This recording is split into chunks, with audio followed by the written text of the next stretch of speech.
Armed with a hammer and a screwdriver for protection, a terrified couple hurry to a public telephone.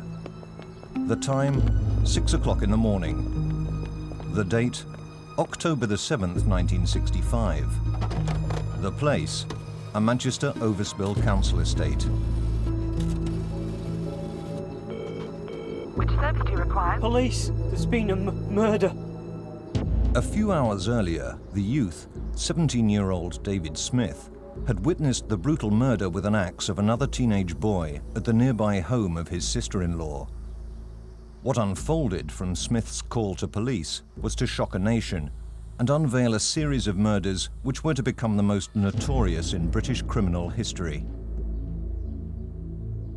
Whole generations have grown up unaware of the horror of what happened 35 years ago, and for many who do remember, the precise details have evaporated in the mists of time. For the first time on television, we tell the complete, up-to-date story of child killers Ian Brady and Myra Hindley. Tonight and in the following two programs, we trace the sadistic killing spree which led to police combing the moors for bodies, and how after 20 years of silence, confessions by the pair brought about a second search and further evidence of their brutality. The story is told by the mothers of the victims and the detectives involved. I was a young detective constable stationed at Hyde on the 7th of October 1965 when I was called out about 7:30 in the morning to be told that there had been a murder committed at 16 Wardlebrook Avenue, Hattersley, the night before. The body was still believed to be in the house and also that the occupants were in possession of firearms. Bob Talbot, the superintendent, he in actual fact was in uniform and we spotted a bread man who was in the area with his white coat and his basket. Bob Talbot went and borrowed the white coat and the basket from the bread man, and he then walked along the walkway, and when he knocked on the door was answered by Myra Hindley. When we got into the lounge, there was a man in his underclothes in bed in the lounge, and that turned out to be Ian Brady. He was told why we were there, and Bob Talbot and Alec Carr went to search the upstairs. The bedroom door was locked. Hindley told us that's where she kept her firearms, and where the key wasn't available. I suggested that we could always get into the bedroom by forcing the door. I think probably that Brady by that time realised that nobody was going to go away, and he turned around to Hindley and said, "You better give him the keys." She then produced the keys. Mr. Talbot and Alec Carr went upstairs and found the body of Edward Evans, who was in one of the bedrooms, trussed up in a fetal position in a plastic bag. Hindley's brother-in-law, David Smith, the youth who made a 999 call to police, had been deliberately lured to Wardlebrook Avenue by Hindley to witness Brady axing Edward Evans to death. By implicating him in the murder, Brady's intention was to gain control over Smith. Brady and Hindley tried to coerce David Smith into being involved in the murder of Edward Evans, and they misjudged the whole scenario. They really thought they were going to get a hold on Smith, and it didn't happen. When Smith had been interviewed during the early hours of that morning, he had insisted that not only had they committed the murder of Edward Evans, they had committed other murders. No one at that stage could imagine the horror that those other murders would reveal, nor that police would begin to unravel the inexplicable disappearance of 4 young children in the Manchester area in the previous 2.5 years.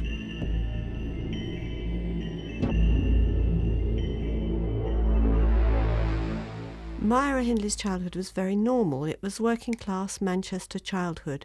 She grew up in Gorton. She was very much loved. She was part of a very normal working-class family. There wasn't a lot of money around, but then there wasn't a lot of money around in any of her neighbours and friends and peer groups. The Gorton area was slums, really. There was 2 up and 2 down, no baths, outside toilets. Everybody, certainly the people that I grew up with, all lived in the same circumstances. A very, very close-knit community, really. The whole street, everybody knew everybody, and everybody knew everybody's goings-on, and what they did, and the good things and the bad things. And if a stranger came down, of course, taboo. Don't speak to strangers. But of course, if it was somebody who lived in the area and knew everybody, they were accepted without question. Hindley knew the area specifically. He knew everybody in the area, knew the streets, what went on in the area, and of course, the children would be taken in. In contrast to Myra Hindley, and Brady's childhood was terribly dysfunctional and extremely unhappy. He's the illegitimate child of a Glasgow waitress. He doesn't know who his father is or was, and so he created around himself this myth of the outsider. He dressed differently from the other boys of the time. He adopted other interests, classical music, classical literature, which he read, and considered himself altogether different from the sort of rock and roll teenagers that were growing up around the Gorton area of Manchester. I knew Ian Brady. He can only be described by me as being an oddball in the sense that he was a loner. If we went to the local Savory's cafe, he would never join our company, but it was as though he wanted to join the company, and he'd sit on his own in the corner, keep himself to himself. He was just strange, and I thought no more of it in them days. He had fantasies about killing. I think these would have remained fantasies had he not met Myra Hindley, who facilitated it for him and also egged him on. They formed, if you like, an unholy alliance. He became increasingly dependent on those fantasies, and she encouraged it and eventually led children to him and effectively led them to their deaths. The precise details of how Myra Hindley fulfilled Brady's fantasies remained unknown for 20 years after they were jailed for life. Then, in 1986, Peter Topping, the head of Greater Manchester CID, persuaded the pair to break their silence, and for the first time, Hindley detailed her version of events. To come to each one of the events as they unfolded. The first victim was Pauline Reed. Brady told Hindley that he wanted to do a murder. On the Friday, the 12th of July 1963, Pauline was looking forward to this dance. Hello? Yeah? Can you help with my hair? Just a minute. Just dry my hands. A friend was going with her, and then for some reason or other, a friend couldn't go. It's not a mess, it's lovely. Pauline was very upset. She didn't think she'd be able to go because I didn't want her to go on her own. I said, I'll get you ready. Go round to other friends and see if they'll go. Mum, she said, Sandra and Pam said they may be going and they'll see me, you know. So I'll be all right. So I said, so with that, she convinced me and I let her go, or else I wouldn't have let her go on her own. We'll put your shoes on now, or she's going to be late. I got her ready before she went out, done her hair and everything. She looked beautiful, even her father commented on it, you know, how beautiful she looked. I want you to wear this. Before she went out the door, I put my necklace round her neck. She said, oh, Mum, that's your favourite necklace. I said, well, you're my favourite girl, aren't you? And she said, oh, well, we'll look after it. Kids were safe. If a kid was missing, sort of a hue and cry would go up, and all the neighbours had come out and searched the area and find them. And it had only because they'd lost all track of time that kids were missing in them days. It was certainly a very safe environment.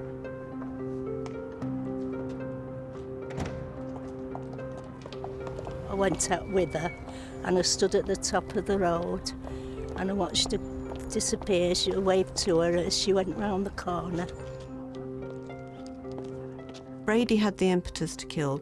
Myra saw herself enabling this man that she loved to do the things that he particularly wanted to do, and in his case that involved killing. Pauline could not have been abducted without Hindley. Myra Hindley borrowed a van from a greengrocer.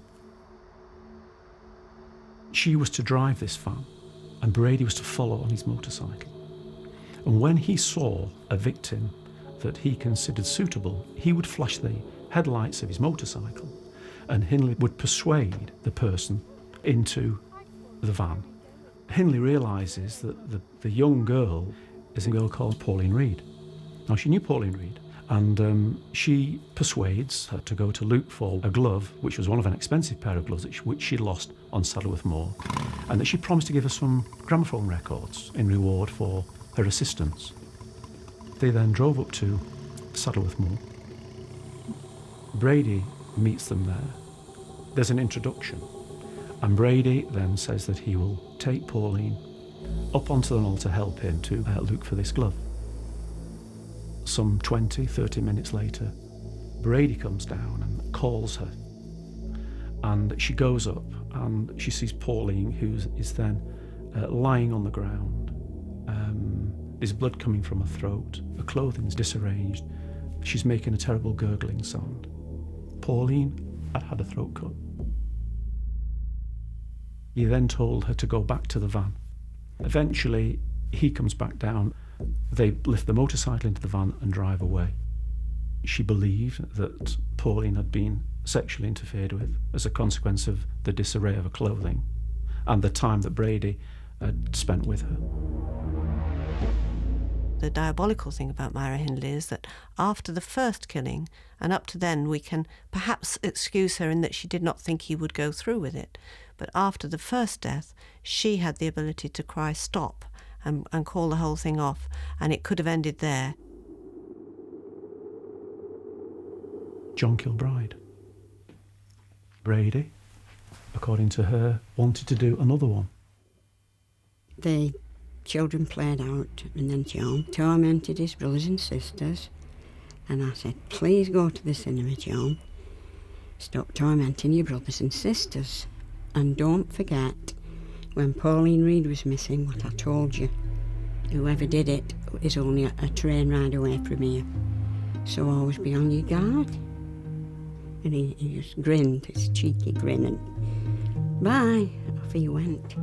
John spent that Saturday afternoon at the cinema, but instead of going home afterwards, his adventurous spirit took hold. Hey John, just check us those boxes. He was helping on the market ground, wasn't he? He never thought he was doing anything like that. But he was earning a bit of pocket money.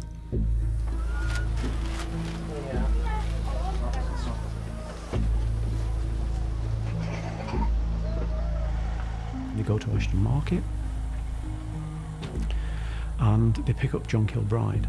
The excuse being, would he assist them to carry some boxes to the car? He speaks to him first of all. In spite of the warnings, he was too trusting, especially a lady, because I never warned him about women, you know. There were no, well, I didn't think there were any bad women about. She certainly was the pupil. She became as bad as the master. I don't think she ever became worse than Brady, because the bottom line is that the actual killing was carried out by him. But she allowed the killing to happen, she created the killing, and she gloried in it.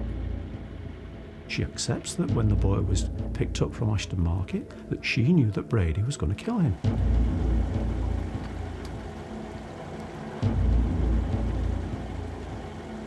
A 12-year-old, bright little lad, sees her, obviously then, is not concerned, jumps in the car, and of course he's driven up onto Saddleworth Moor, where he then is subjected to abuse. Well, he didn't come home at 6:30, I thought. He stayed in the cinema to watch it round, which he could in those days. It carried right on. She drops them off on Saddleworth Moor. Brady then walks down the moor with a little lad. And the arrangement is that he's been away about half an hour. She's to flash her headlights 3 times. He's going to respond with the torch. He's going to come back, get in the car, and they're going to drive away. When Brady comes back to the car, he was carrying a shoe, and he had a string, and he said he had a knife, that he was going to stab him, but the knife was blunt, and in the end he'd strangled the boy with the string. He tells her that he'd pulled the clothing down, and he'd smacked the boy. She asked him had he abused the boy, and he said something about what does it matter or something of that nature, but led her to believe from conversation or body language that indeed that had happened. The killings triggered all Brady's sexuality. It was his sexuality is tied up in sadism and violence, and Myra Hindley as his partner also got a tremendous sexual high out of seeing him so aroused. We moved to Keith Bennett. Brady had again decided that it was time to do another one. I lived at this house at 29 Eston Street, 1964, the 16th of June, when my son, my oldest lad, disappeared. I gave him his tea, I washed his face, and I said, "Are you clean?" He said, "Yes, ma'am." I took him out. I was going to bingo and the two girls were coming with me. We walked up Eston Street onto Athertage Road. From Athertage Road we crossed Plymouth Grove West, where the school he used to go to as a baby.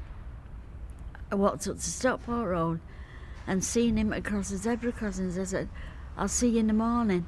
Behave yourself for your gran." And that was the last I'd seen of him. By this time they had a mini pickup.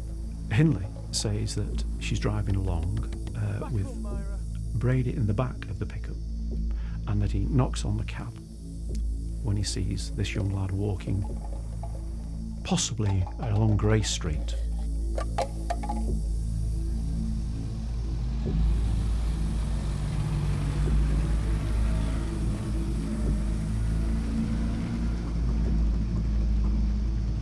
The boys persuaded into the car to give them some assistance with some boxes or something of this nature. He gets into the vehicle and they drive up to Saddleworth Moor.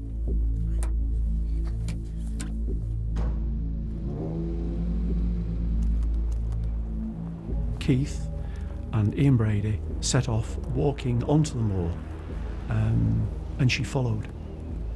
Didn't he question where he was going? I asked.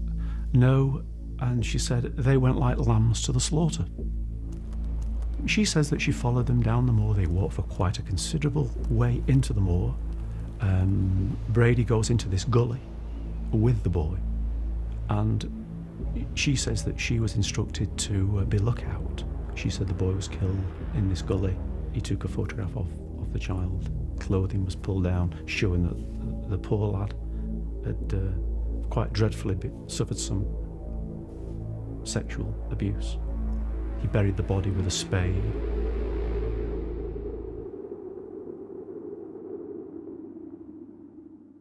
She then went on to describe the abduction and the murder of Leslie Ann Downey. I think everybody loved Leslie. She never gave cheek. I never had to smack her. She always done as she was told. She came in from school overnight. She'd go up, change out of a uniform, make her bed, come down, do her homework.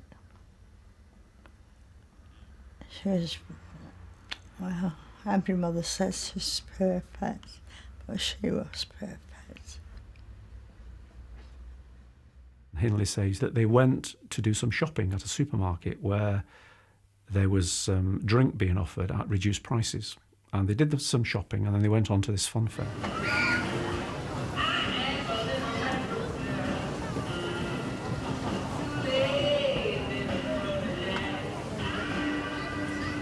She said, "Mrs. Clark's going to the fair and she'll have sixpence, the old 2.5p, Leslie."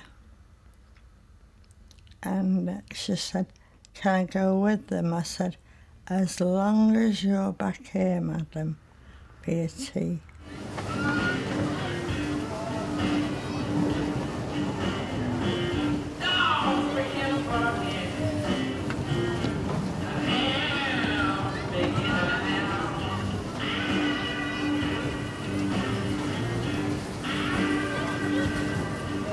Whilst they're at this fun fair, some of the shopping is dropped. They ask this little girl who they see to assist them to pick up the shopping and carry it back to the vehicle. They offer to give the little girl some reward. Leslie Ann agrees to pick up the shopping, goes back to the vehicle. I was getting tea ready and we're seeing her friends come back. And my son Tommy, he said, has Leslie come home, Mummy? I said, no, she's not with the girls. Go and see Mrs. Clark. He went on there looking, so I said to him, Tommy, where's Leslie? He said, Mum, she's crying. She's not on the fair, and she didn't go with Mrs. Clark. She went with Mrs. Clark's 2 daughters. I was hysterical. So, and she wasn't there. The boys were crying. They'd all been round with the friends looking for her.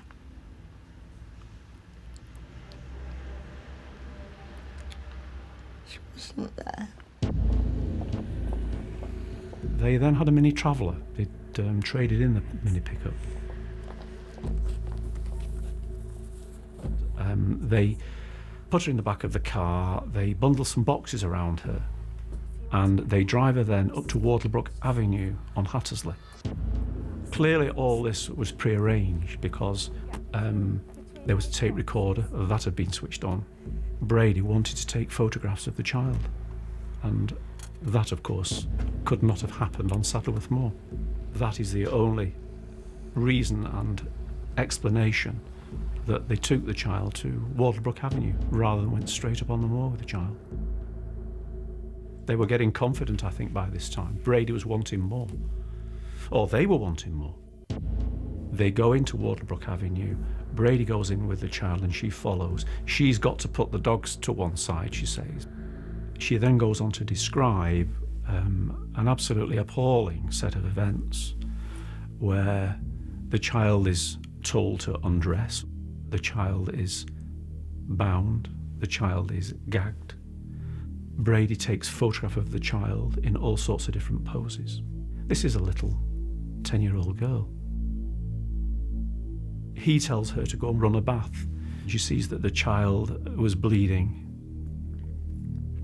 that there's a ligature around the child's neck, and that Brady carries the child and puts it in the bath and washes the blood off the child. And then they wrap the body in a sheet with the clothing, because the child is naked. And they put the body into the back of the Mini Traveller with a view to going up to Saddleworth Moor to bury it. She didn't go like a lamb to the slaughter, as Hindley had said the others did. She fought very violently until eventually she was quite horribly murdered.